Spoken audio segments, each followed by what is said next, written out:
नमस्कार, बात करते हैं राजस्थान के बजट की।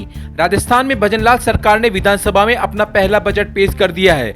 राजस्थान की डिप्टी सीएम में प्रदेश की पहली महिला वित्त मंत्री दिया कुमारी ने बजट में कई घोषणाएं की। अपने बजट में युवाओं, महिलाओं, किसानों और कर्मचारियों समेत सभी वर्गों को लुभाने का प्रयास किया, परंतु महंगाई पर काबू पाने की मध्यम वर्ग की उम्मीदें धरी रह गई। बात करें भीलवाड़ा की, तो भाजपा की डबल इंजन सरकार ने नगर परिषद को नगर निगम में क्रमोन्नत करने की घोषणा की, तो नगर परिषद में शाम को जोरदार आतिशबाजी कर सांसद दामोदर अग्रवाल, सभापति राकेश पाठक सहित पार्षद व जनप्रतिनिधियों व पदाधिकारियों में उत्साह का माहौल नजर आया। आखिर जनता को कितना भाया, जनता की कसौटी पर कितना खरा उतरा यह बजट, इसे जानने को हमारे जिला संवाददाता लोकेश तिवारी ने जनता के बीच जाकर उनसे विशेष बातचीत की।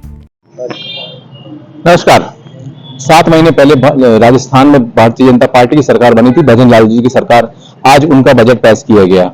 दिया कुमारी जो वित्त मंत्री है, उन्होंने आज अपना पहला बजट पेश किया और बजट पेश करने वाली राजस्थान की पहली महिला वित्त मंत्री थी जिन्होंने आज बजट पेश किया। और क्या कुछ खास रहा भीलवाड़ा के लिए, आज हम बात करते हैं भीलवाड़ा की जनता से। सर, भीलवाड़ा बजट पेश हो चुका है, क्या कुछ रहा बजट भीलवाड़ा के लिए? ये बजट आया वाकई में जो होना चाहिए, सुविधाएं बढ़ाने के लिए तो हर बजट होता ही है, शहर के विकास के लिए होता है, मानते हैं इस बात, लेकिन आम जनता के लिए राहत का बजट आज तक कभी नहीं पाया है। हम बात करें आम जनता के लिए, एक इकोनॉमी महंगाई को कम होना चाहिए, विशेषकर महंगाई कम नहीं हो रही है, डे बाय डे बढ़ रही है। आज एक परिवार में 4 जने हैं, चारों कमा रहे हैं, इसलिए उनकी घर गृहस्थी चल रही है। एक आदमी अपने मकान नहीं बना सकता है, क्योंकि आम मकान बनाना भी आज महंगा से महंगा हो चुका है। तो हर चीज को इकोनॉमिक क्षेत्र में डालना चाहिए। और ये जो सुविधा है, टेक्सटाइल पार्क आ गया, हम मानते हैं टेक्सटाइल पार्क है, नगर परिषद को नगर निगम बना दिया है, ये ठीक है, शहर का विकास होता है, लेकिन पहले हमारे जो ऑलरेडी है वो विकास नहीं कर रहे हैं, हम एक्सपेंशन तो कर रहे हैं। तो मेरी राय है कि पहले आम जनता जो व्यक्ति है उनका विकास करें, गांव का विकास करें, शहर का विकास करें, और फिर देश का विकास होगा। तो अभी भीलवाड़ा के अंदर एक यूआईटी का घोटाला भी हुआ है। हम देख रहे हैं यूआईटी का इतना बड़ा घोटाला हुआ है कि सुनने में आता है कि 2000 करोड़ का घोटाला है, लेकिन अब तक किसी ने एक्शन नहीं किया है। न दोनों पार्टियों ने एक्शन किया है, न प्रशासनिक अधिकारी ने एक्शन किया है। एक आम जनता छोटी सी गड़बड़ी हो जाती है, उसमें उजगार हो जाता है। तो ये भी बहुत बड़ा घोटाला भीलवाड़ा के अंदर हो रहा है। इसमें सरकार को चाहिए एक्शन करे। अगर ये एक्शन नहीं करती इस घोटाले के अंदर, फिर तो हम सोचें कि जो घोटाले कर रहे हैं किए जाए बस। भजनलाल सरकार का पहला बजट आज पेश किया गया, क्या उम्मीद थी भीलवाड़ा को, क्या मिला? भीलवाड़ा की बात करें तो टेक्सटाइल पार्क, जब कांग्रेस की सरकार थी, टेक्सटाइल पार्क जोधपुर को ले जाकर के दे दिया, जहां पर एक भी टेक्सटाइल इंडस्ट्री नहीं थी। उस वक्त हमने आंदोलन खड़ा किया। हमने कहा कि जो टेक्सटाइल सिटी के नाम से विख्यात है, एशिया का मैनचेस्टर, अगर टेक्सटाइल कोई कहलाता तो वो भीलवाड़ा कहलाता है। और भीलवाड़ा का टेक्सटाइल पार्क का हक छीनना, ये हम सहन नहीं करेंगे। इसको लेकर के हमने आंदोलन किया, पोस्ट कार्ड अभियान चलाया। माननीय हमारे प्रधानमंत्री नरेंद्र मोदी जी को हमने हजारों लाखों पोस्ट कार्ड लिखे। और आज मुझे खुशी है कि भीलवाड़ा की पुकार को सुनकर के आदरणीय भजनलाल जी शर्मा ने ये टेक्सटाइल पार्क भीलवाड़ा को दिया है। जब टेक्सटाइल की इंडस्ट्री में लाखों करोड़ों रुपए का इन्वेस्टमेंट होगा, हजारों बीघा में टेक्सटाइल पार्क बनेगा, नई इंडस्ट्री लगेगी, नई प्रकार की मशीनें आएगी, तो निश्चित रूप से भीलवाड़ा के युवाओं को रोजगार मिलेगा, टेक्सटाइल इंडस्ट्री को पंख लगेंगे, हमारे उद्योगपति आगे बढ़ेंगे। और अगर हमारे उद्योगपति आगे बढ़ेंगे तो निश्चित रूप से पूरा भीलवाड़ा आगे बढ़ेगा, क्योंकि उद्योगपति रोजगार देते हैं, नौजवानों को रोजगार देते हैं, भीलवाड़ा के विकास को गति देने का काम करते हैं। साथ ही जो नगर निगम भीलवाड़ा को बनाया गया है, वास्तव में नगर निगम की जरूरत भी थी, मांग भी की थी कि नगर निगम बने जिससे प्रत्येक वार्ड का, छोटे छोटे वार्ड बने, छोटे छोटे वार्डों का विकास हो, उन पर प्रोजेक्ट पर नजर हो, भ्रष्टाचार पर अंकुश लगे। और भी जितनी भी योजनाएं जो लाए हैं आदरणीय मुख्यमंत्री जी, बहुत अच्छी योजनाएं, मैं उन्हें धन्यवाद देता हूं, अपनी वाणी को विराम देता हूं कि इसी प्रकार पूरे राजस्थान की जो आपने चिंता की और उसमें भीलवाड़ा को महत्व दिया है, उसके लिए मैं एक भीलवाड़ा वासी होने के नाते आपको बहुत बहुत धन्यवाद देता हूं। इसी प्रकार आप भीलवाड़ा की भी चिंता करें और भीलवाड़ा के विकास में अपनी जो भूमिका है बजट की, उसको आप बजट ज्यादा से ज्यादा दें। भीलवाड़ा की जनता के लिए क्या खुशी के समाचार मिले हैं इस बार? राजस्थान का जो बजट है उसमें मैं जो 3 चीज ढूंढ रहा हूं कि राजस्थान का जो उपभोक्ता है, उस उपभोक्ता को बाजार से जो कीमत पे माल चुकाना पड़ता है, खरीदना पड़ता है, उसमें मिलावट पूरे राजस्थान में जारी है।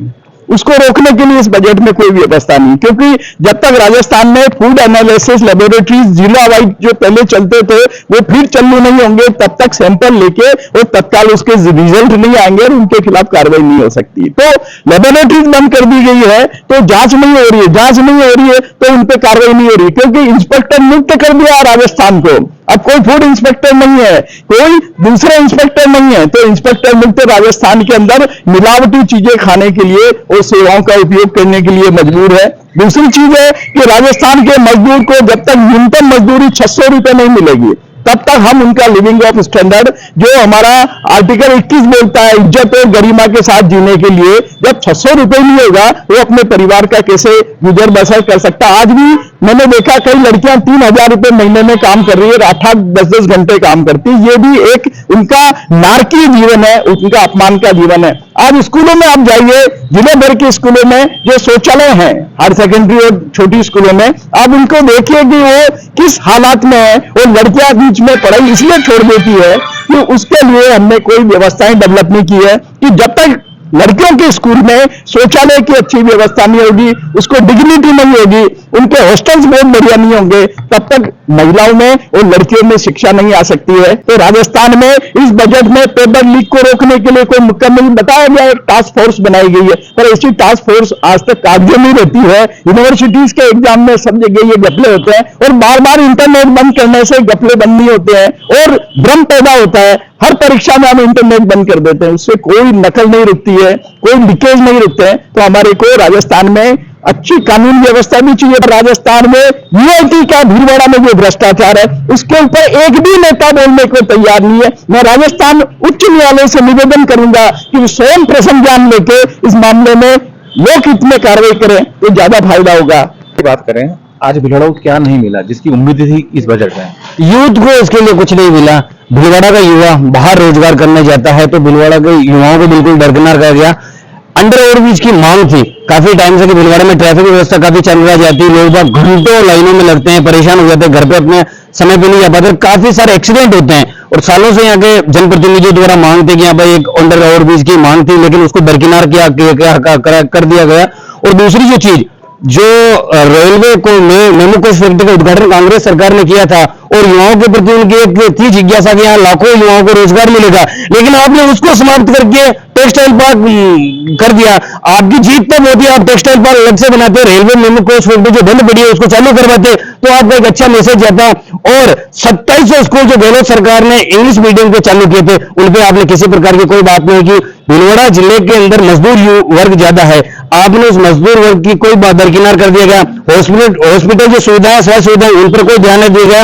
आज हालात ये है राजस्थान के अंदर कि आप किसी भी हॉस्पिटल में जाइए 5 लाख, या तो वो मना कर देंगे तो चिरंजीवी पोर्टल बंद है, या 5 लाख से ज्यादा के आपको वहां पे सहायता नहीं मिल पाएगी। तो मैं ये चाहता हूं कि इस बार राजस्थान सरकार ने जो बजट पेश किया है पर्ची सरकार ने, वो बिल्कुल पर्ची के जैसे ही किया है, धरातल पर इसका कोई संबंध नहीं है और युवाओं को, महिलाओं को और जो मध्यम वर्ग है उनको दरकिनार किया गया है। बात करें महिलाओं की जो बात आती है तो महिलाएं किस चीज से अछूती रही है इस बजट में? सब क्या मिला आप ही बता दीजिए। महिलाओं को ना सुरक्षा मिली है, ना कोई पेंशन की व्यवस्था जो पहले गहलोत सरकार के टाइम हुई थी उसमें कोई इजाफा नहीं किया। सिर्फ एक हमको आश्वासन दिया गया कि महिलाओं का बजट बढ़ाया जाएगा, पर बजट तो कोई घोषणा किया नहीं है उन्होंने। तो महिलाओं के लिए आप बताइए महिलाएं कहाँ सुरक्षित है। दूसरी बात यह वो कह रहे कि बजट स्मार्ट सिटी का, तो स्मार्ट सिटी तो गहलोत साहब ने घोषित कर दी थी, पहले बजट भी उन्होंने अप्रूव कर दिया, बस यहाँ की मांगे थी वो उनको यहाँ के विभाग को सबको भेजनी थी, नगर परिषद को इनको। तो नगर परिषद में तो इतना भ्रष्टाचार चल रहा है कि उनको स्मार्ट सिटी की प्रस्ताव भेजने का तो टाइम ही नहीं मिला। इसलिए हम इस बजट से खुश नहीं है कि इन मुख्यमंत्री जी को यह सबक दिया जाए कि जनता का दुख और दर्द समझे तो ही ये टिक पाएंगे, नहीं तो नहीं टिक पाएंगे। बजट में क्या मिला? भारतीय जनता पार्टी की जो सरकार है राजस्थान के अंदर और देश में है, डबल इंजन की जो सरकार है, उसने जो कहा वो करके दिखाया। हमारे माननीय भजन लाल जी ने जो कहा था कि भाई हम इसको नगर निगम बनाएंगे, नगर परिषद भीलवाड़ा को, उसका हमें तोहफा आज मिला है। इसके लिए समग्र भीलवाड़ा वासी भारतीय जनता पार्टी की जो सरकार है इसको धन्यवाद ज्ञापित कर रही है। और जो एक्सप्रेस वे इन्होंने बनाया है, एक्सप्रेस वे के लिए जो इन्होंने घोषणा करी है, ये भीलवाड़ा के अंदर टेक्सटाइल के लिए बिल्कुल जो अपन कहते हैं कि अमृत साबित होगा कि टेक्सटाइल के जो भी व्यापारी आएंगे जयपुर से, वो यहाँ भीलवाड़ा का सफर कम समय के अंदर लंबी दूरी तय करेंगे। इससे टेक्सटाइल को पंख लगेंगे और ये बहुत ही बढ़िया बात है। और इसके लिए हम सभी भारतीय जनता पार्टी की जो हमारी सरकार है, भजन लाल जी ने जो बजट पेश किया है, उसके लिए हम उनको धन्यवाद ज्ञापित करते हैं। सर, भीलवाड़ा में बजट के लिए क्या उम्मीद थी और क्या मिला? क्या आप इस बजट से खुश हैं?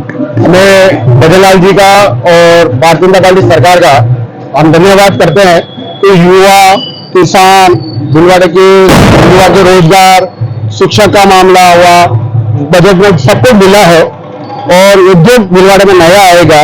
और सबसे बड़ा सौभाग्य यह है कि ब्रिटिश गवर्नमेंट के समय भीलवाड़ा नगर पालिका हुआ करती थी। इस नगर परिषद में वर्तमान में हम नगर परिषद में पार्षद है और अब नगर निगम जो 2025 में नगर निगम बनना प्रस्तावित वसुंधरा जी करके गए, तत्कालीन सांसद, तत्कालीन विधायक महोदय श्री विठल चंद्र अवस्थी और वर्तमान के सांसद, विधायक और चेयरमैन और सदन के सभी पार्षदों का मैं धन्यवाद देता हूं कि सदन में हमने एक सूर में ये नगर निगम बनाने का प्रस्ताव दिया। तो आज वो हमें सौभाग्य मिला है कि हम जिस ब्रिटिश गवर्नमेंट में नगर पालिका थी उस पालिका का आज हम सदस्य हैं और नगर निगम में कदम रख रहे हैं।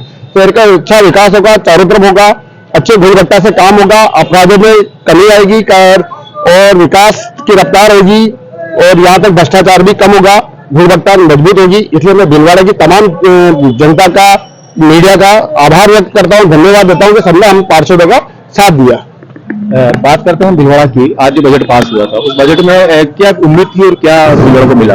उम्मीद से जो जहां तक हम समझते हैं इस बजट को राजस्थान सरकार की, भजन लाल सरकार ने हमें जो जिस प्रकार की हमें उम्मीद थी, उस उम्मीद के अनुसार हमें बजट में जो घोषणाएं देखने को मिली उससे हम बहुत ज्यादा अभिभूत हैं। इसको देखते हुए आज जो 193 किलोमीटर का जो एक्सप्रेस हाईवे मिला है, ये अपना आप में एक कसौटी और मील का पत्थर साबित होने वाला है।